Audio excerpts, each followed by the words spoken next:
Hello friends, today we discuss some NDA 2000 questions 2017 second questions पे।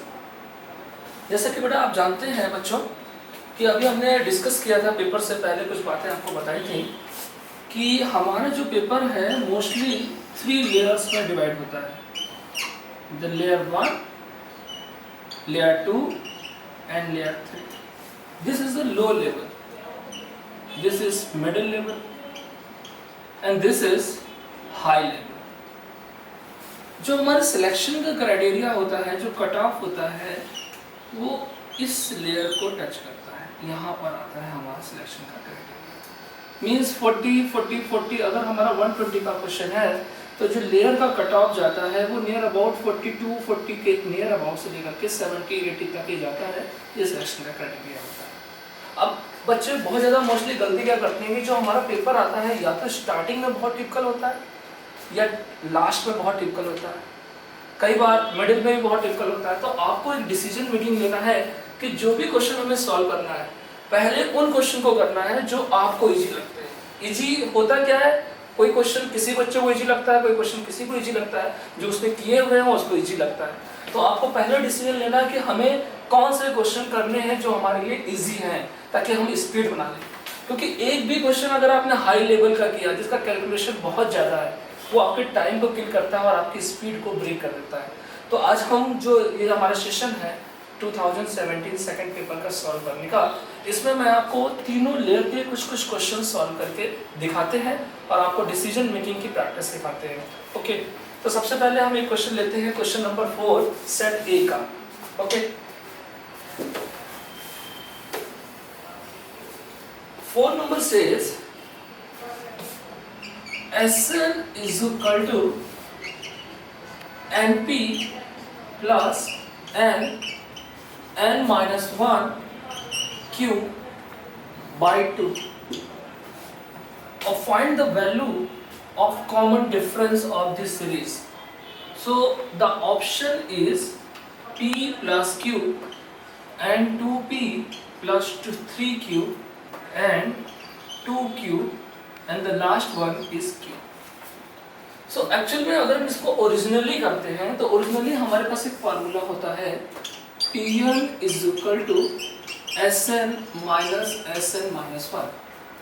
In this formula we use put the value of Sn over here and then find the value of Sn minus 1 over here and subtract this, then we will get the value of Tn.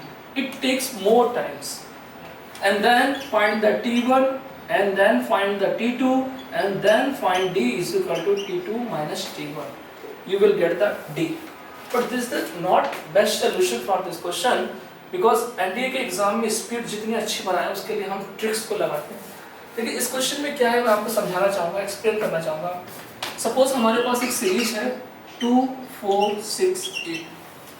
ये हमारा first term है T1, ये हमारा second term है T2, T3, T4। अगर हम first term का सम ही करें, एक ही टर्म का सम करें, तो S1 भी क्या हो जाएगा 2 और T1 भी क्या हो जाएगा 2।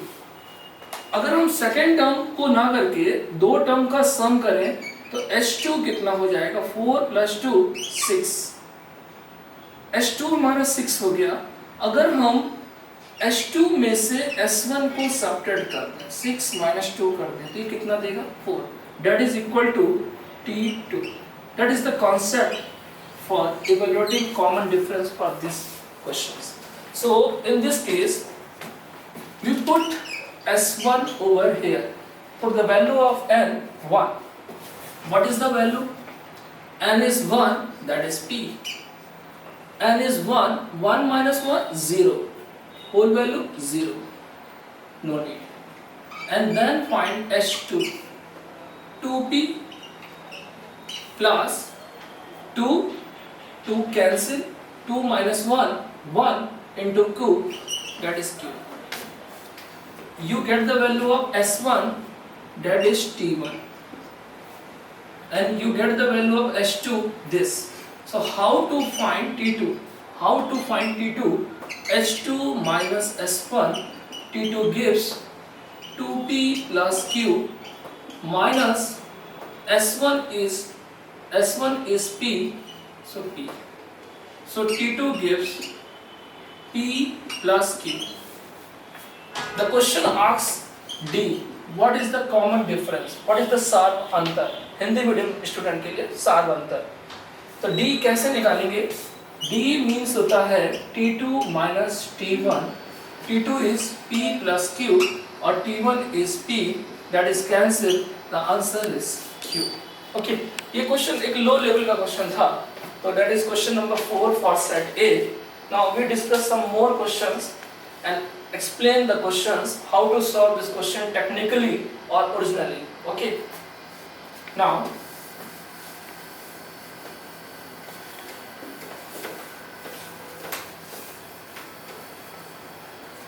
we discuss question number 5. Set A. The question says a quadratic equation q minus r x square plus r minus p x plus p minus q is equal to 0. Find the roots of this equation. That is very easy question. Starting में जैसा कि मैंने आपको classroom lecture में आपको इस तरह के कई सारे क्वेश्चन सिखाए थे, बताए भी थे और बहुत सारे पैटर्न सिखाए थे. आपको एक बात बताई थी मैंने, प्लीज उसको याद करिए. ax square plus bx plus c is equal to 0. That is our equation, quadratic equation. If we put x is equal to 1, then we get the value of a plus b plus c is equal to 0. इस बात से हमें क्या पता लग रहा है? अगर किसी क्वाड्रेटिक इक्वेशन के कोएफिशिएंट का सम 0 है तो उसका एक रूट क्या होगा? 1. अब यहाँ पर हमारे क्वेश्चन में टेक्निकली क्या बात पूछ रहा है, ये वैल्यू कभी कभी बहुत बड़े अमाउंट में दे देता है, काफ़ी बड़ी दे देता है, ये भी बहुत बड़ी दे देता है, ये भी बहुत बड़ी वैल्यूज दे देता है. अब बच्चा उसको सॉल्व कर रहा है, फॉर्मूलेज लगा रहा है. टेक्निकली अगर इस बात को आप समझें तो सबसे पहले इन तीनों का सम करके अगर आप देखेंगे तो ये क्या दे रहा है? Q से Q कैंसिल, P से P कैंसिल, R से R cancel. Basically A plus B plus C की वैल्यू क्या आ रही है? 0. इट मीन्स इसका एक रूट्स क्या है? 1. तो इसने हमें एक सोल्यूशन दिया, एक रूट इसका क्या है? 1. Alpha is 1. We note the formula, the product of roots is C by A. That means P minus Q upon Q minus R. We know the value of alpha is 1, then beta is equal to P minus Q upon Q minus R. The roots are P minus Q upon Q minus R and 1. The option B is P minus Q upon Q minus Q R, 1. Correct answer is D. Okay. And now question number 6. This is also a low level question. And now we discuss question number 6. जैसा कि मैंने बताया कि आज कुछ questions हम लो के करेंगे, कुछ मिडिल करेंगे, कुछ हाई करेंगे, क्योंकि जो पेपर आपका आया हुआ है बहुत अच्छा बैलेंस बना के आया हुआ है. आपका लो, मिडिल, हाई तीनों को प्रॉपर तरीके से मैनेज किया हुआ है. तो हम यहाँ पर डिसीजन लेते हैं कि लो, मिडिल, हाई तीनों कैटेगरी के कुछ क्वेश्चंस करके आपको दिखाते हैं. ओके. नाउ क्वेश्चन नंबर 6, ये भी हमने क्लासरूम में डिस्कस किया था, अभी लास्ट में अभी कई बार डिस्कस किए हैं, कई बार आपके पास टेस्ट में भी ये क्वेश्चंस आए हुए हैं, जितने भी एग्जाम्स में आए हैं तो आपको यूज्ड टू हो गए इन सारे क्वेश्चन. ओके. फिर भी हम इसको फिर दोबारा आपको बता के दिखाते हैं कैसे हैं क्वेश्चंस. तो question number 6 is E is a universal set. E is a universal set. And the another information is A is equal to B union C. Then find E minus E minus E minus E minus E minus A. इसकी value आपको बतानी है. कई बार हमने practice किया था इसको, इसको हम जनरली शॉर्ट ट्रिक से भी कर सकते हैं, लेकिन दोनों ओरिजिनल और शॉर्ट ट्रिक्स का टाइम जो है वो सेम है, तो हम इसको ओरिजिनली आपको सिखाते हैं। The options A says B complement union C complement, B union C, B complement intersection C complement, B intersection C. In this question पहले कुछ फंडामेंटल कॉन्सेप्ट आपको बताते हैं और इसको सॉल्व करते हैं। बच्चों जैसे कि आप जानते हैं कॉम्प्लीमेंट सेट क्या होता है। लेट्स सपोज एक हमारा यूनिवर्सल सेट E है और इसके अंदर एक सेट A है, तो कॉम्प्लीमेंट क्या होगा? This is the A complement. A complement की डेफिनेशन क्या होती है? E minus A, element of A which is not in A is called complement of set A. Understand? इस रिलेशन से हम एक और रिलेशन एस्टैब्लिश कर सकते हैं, A is equal to E minus A complement. You understand the concept? Okay. अब इसको हम देखते हैं कितनी इजीली कर सकते हैं। अगर आपकी प्रैक्टिस है तो बहुत ज़्यादा 30 सेकंड से ज़्यादा ये टाइम नहीं लेता है। इसको देखेंगे। Suppose this is E minus A. What is the value of E minus A? A complement. It gives E minus E minus E minus E minus. What is the value of E minus? A complement. Understand बच्चों? Okay. And again E minus A complement. E minus A complement. So that gives E minus E minus E minus A. Understand बच्चों? What is the value of E minus A? A complement. That is E minus A complement. What is the value of E minus A complement? That is E minus A, and the final answer E minus A is A complement. But the problem is, our answer is not in terms of A. Our answer is comes B and C. So there is a one more relation are there. A is equal to B union C. So put the value of A over here, B union C का whole complement. As you know, the De Morgan's law, B union C का complement हमें बच्चों क्या देगा? B complement intersection C complement, और हमारा ये correct answer क्या है? C। देखिए ट्रिकों के साथ साथ कॉन्सेप्चुअल पढ़ाई भी बहुत जरूरी है, क्योंकि सारा क्वेश्चन ट्रिक बेस्ड नहीं आता है। मैक्सिमम 20-30 क्वेश्चंस ट्रिक बेस्ड होते हैं एजुअली, बाकी कॉन्सेप्चुअल होते हैं। तो आपको हर चीज़ पे बैलेंस बनाना है जो हमारे अकेडमी में यहाँ कराया जाता है। तो ये कॉन्सेप्ट भी आपको क्लियर करना है, साथ साथ ट्रिकें भी देखनी है, और इस तरह से हमें पढ़ना है। ओके बच्चों, अब हम कुछ क्वेश्चंस थोड़े से ट्रिकी लेते हैं। जैसे ये सारे क्वेश्चंस आपने सीखे। अब अगला क्वेश्चन हम लेते हैं, कुछ मिडिल लेवल के क्वेश्चंस लेते हैं। जैसे कि एक क्वेश्चन है हमारा 18 नंबर एग्जाम में पूछा गया। ये क्वेश्चन यूजुअली बाइनोमियल थ्योरम से बहुत ज़्यादा पूछा जाता है। इस पे हम थोड़ा सा कॉन्सेप्ट और साथ साथ आपको क्वेश्चन भी सिखाएंगे, इसको ध्यान देंगे आप लोग।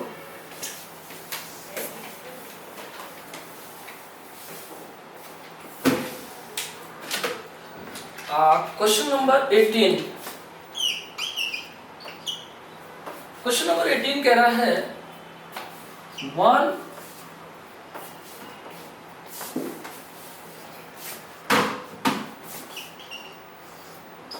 1 plus x to the power 50.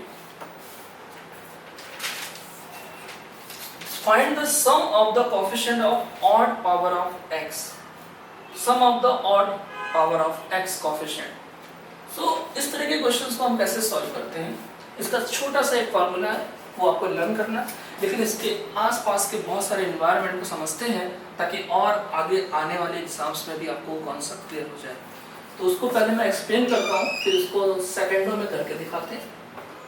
बच्चों जैसे कि हम जानते हैं 1 plus x to the power n का एक्सपेंशन क्या होता है? nc0 plus nc1x nc2x square and dash ncn x की पावर, जिसका आप फार्मूला ऑफ बाइनोमियल एक्सपेंशन। अगर हमको कोफिशिएंट का सम निकालना है, all the coefficient, sum of the all coefficient, तो हम इससे कुछ फार्मूला आपको एस्टैब्लिश करके दिखाते हैं। Put x is equal to 1 for this formula. So the value is 1 plus 1, that is 2 to the power n, and nc0, nc1, x की value 1, nc2 up till ncn। एक फार्मूला आपके सामने establish हो गया है। सपोज सेम क्वेश्चन एग्जाम में आया होता और कहता सम ऑफ द कोफिशिएंट बताइए। सो n की वैल्यू यहाँ 50 है, तो हमारा डायरेक्टली आंसर यहाँ मिल जाता है 2 की पावर 50। अंडरस्टैंड बच्चों, क्लियर हो रहा? अच्छा, हमारे क्वेश्चन में पूछा है odd power, sum of the odd power, तो हम इसी फॉर्मूले को और भी इलैबोरेट करते हैं ताकि आपकी कॉन्सेप्चुअल, ये सारे फॉर्मूले लर्न करके स्टूडेंट्स जाते हैं ताकि उनको ये सब ड्राइव नहीं करने पड़ते हैं, डायरेक्टली वैल्यू आती है और उसको हम अप्लाई कर देते हैं। अब सेकंड चीज हम यहाँ पे निकालते हैं कि अगर हमारे कोफिशिएंट अल्टरनेट साइन में हो तो हम इसी फॉर्मूले में x की जगह -1 डाला तो ये हमारी वैल्यूज आएगी 0, and then nc0 minus nc1 plus nc2 minus dot dot dash last term तक जाएगा ncn। सपोज एग्जाम में सेम क्वेश्चन आता और आपसे पूछता कि कोफिशिएंट का सम बताइए जबकि उसके साइन अल्टरनेट साइन है, प्लस माइनस, सॉल्व भी नहीं कर रहा है, डायरेक्टली आंसर इसका क्या है 0। तो हमने आपके सामने एक और फार्मूला आगे के लिए, अगले एग्जाम्स के लिए कॉन्सेप्ट क्लियर कर रहे हैं। अच्छा, अब हमें इवन नंबर का सम चाहिए, तो हमारे पास ये दो फार्मूले हैं और इनको दोनों का अगर हम सम करें तो ये बनेगा 2 की पावर n प्लस 0 2 की power n। It means that is formula number first, that is formula number second. इन दोनों का सम करते हैं तो ये दोनों टर्म्स सम होके 2 टाइम्स nc0, ये कट हो जाएगा, nc2, nc4 up till date सो। अगर इवन नंबर का सम पूछ रहा है तो 2 इधर से डिवाइड हो जाएगा तो n -1। तो हमारे पास एक थर्ड नंबर का फार्मूला, ये भी कई बार पूछा गया है। अगर सेम क्वेश्चन में पूछा जाता इवन नंबर का सम बताइए तो डायरेक्टली आंसर क्या है 2 की पावर 50 माइनस 1 2 की power 49 is your answers. Understand? इन दोनों टर्म का हम सब्ट्रैक्शन करते हैं, यानी कि यहाँ पर हमने किया है फर्स्ट प्लस सेकेंड, यहाँ पर हम करेंगे फर्स्ट माइनस सेकेंड, तो क्या आउटपुट आएगा 2 की पावर n माइनस 1। अब ये ऑड नंबर देने लगेगा हमको, nc1, nc3, nc5 up till सो।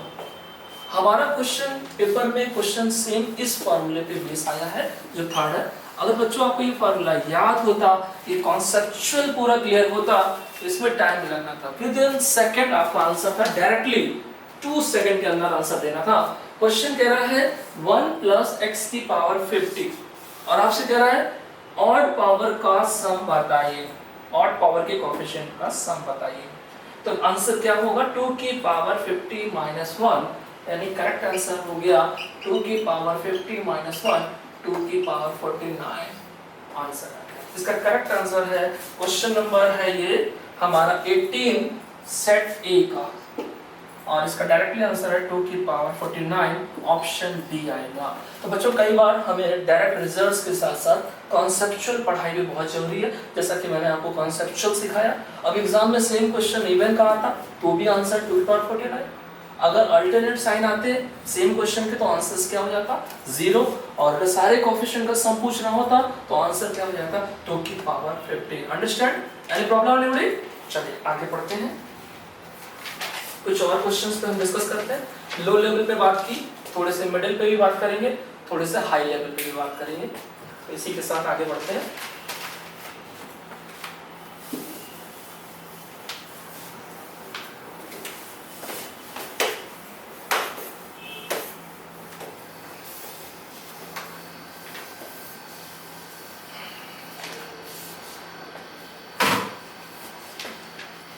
जैसे कि एक ये हमारे रिलेशन का एक क्वेश्चन बहुत यूजली आता है, मैंने आपको रिजल्ट्स में भी ये क्वेश्चन लिखाया हुआ था, डायरेक्टली आपने आंसर्स मारा होगा।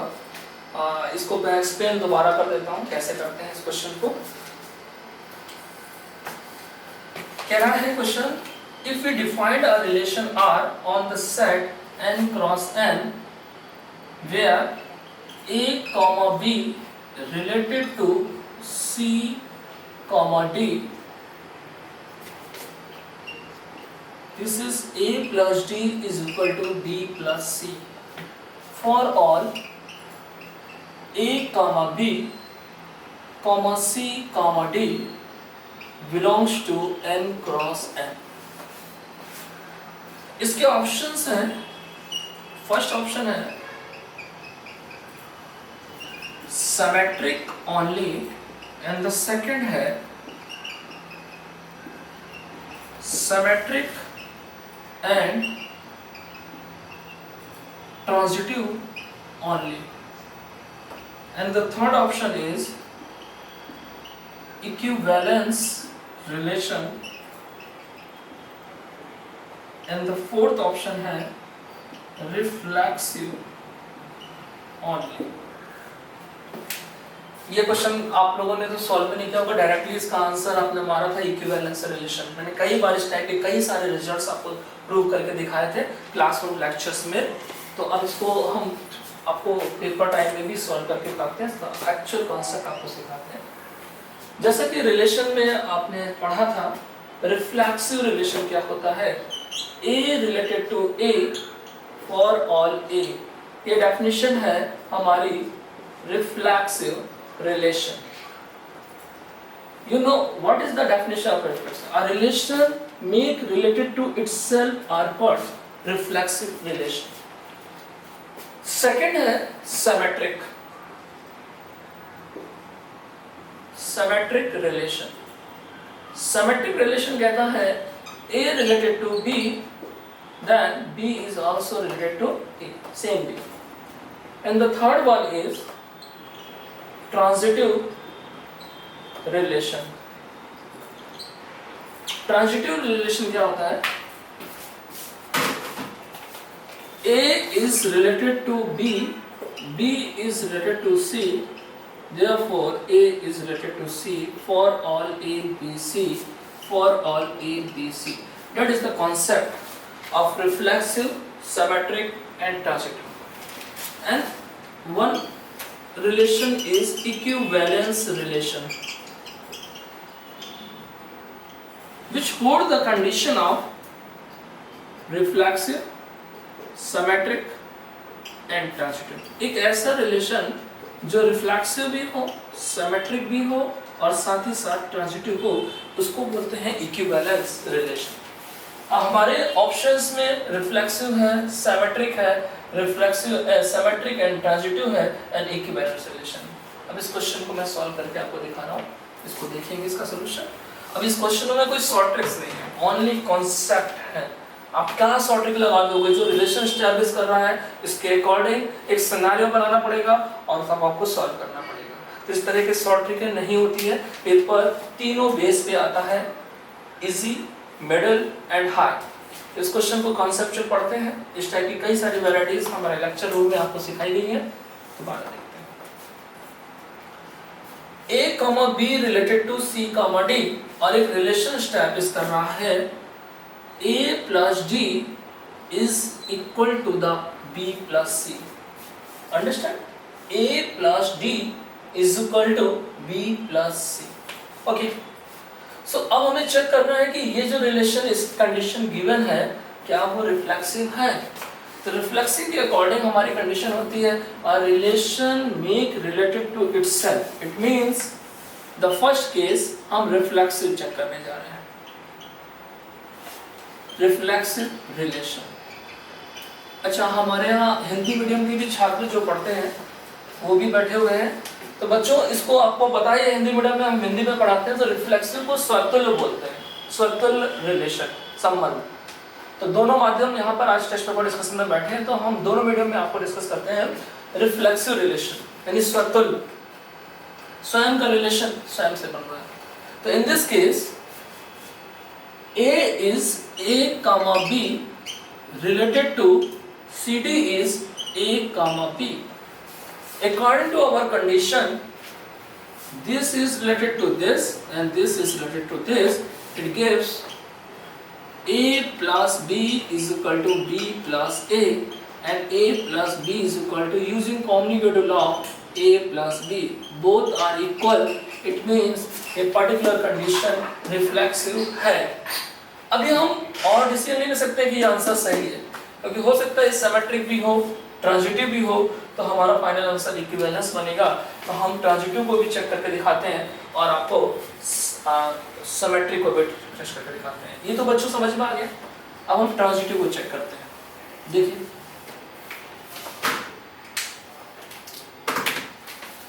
ट्रांजिटिव की कंडीशन, सिमेट्रिक की कंडीशन क्या होती है. पहले सिमेट्रिक को देखेंगे. A related to B, therefore B related to A. Our question में क्या है? A comma B related to C comma D, और यहाँ पर आएगा C comma D related to A comma B. अच्छा अंडरस्टैंड.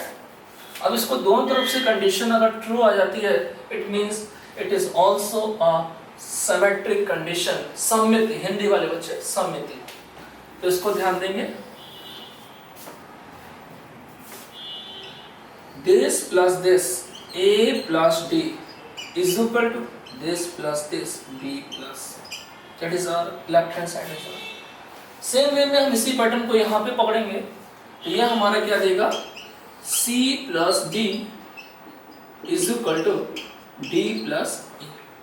ओके, कॉम्युनिकेटिव लॉ लगाएंगे, तो b plus c is equal to a plus d. इसको रिवर्स करेंगे, a plus d is equal to b plus c. Left and right are same. It means given condition is a symmetric condition.